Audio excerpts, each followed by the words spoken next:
திருவாதிரை நட்சத்திரத்தில் பிறந்தவர்களா நீங்கள்? இது உங்களுக்கான கோவில். அதிராம்பட்டினத்தில் அமைந்துள்ள திருக்கோவில் அருள்மிகு சுந்தரநாயகியுடன் ஒரே அருள்மிகு அபய வரதேஸ்வரர் சுவாமி திருக்கோவில் ஆகும். தஞ்சாவூரிலிருந்து பட்டுக்கோட்டை வழியாகவும், திருவாரூரிலிருந்து திருத்துறைப்பூண்டி வழியாகவும், நாகப்பட்டினத்திலிருந்து திருத்துறைப்பூண்டி வழியாகவும் இத்திருக்கோவிலுக்கு நாம் வரலாம்.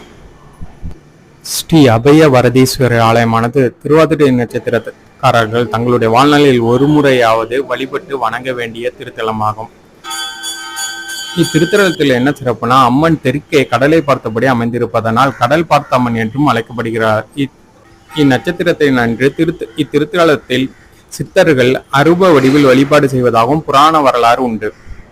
திருவாதிரை நட்சத்திரத்தில் பிறந்த மன்னர் அதிவீரராம பாண்டியன் இத்தலத்தில் உள்ள அம்மனை வழிபட்டு நிறைய திருப்பணிகள் புரிந்துள்ளார் என்று வரலாறும் உண்டு. ஆரம்ப காலத்தில் திரு ஆதிரைப்பட்டினமாக இருந்து பின் அதிவீரராம பட்டினமாக மாறி இப்பொழுது அதிராம்பட்டினமாக உள்ளது.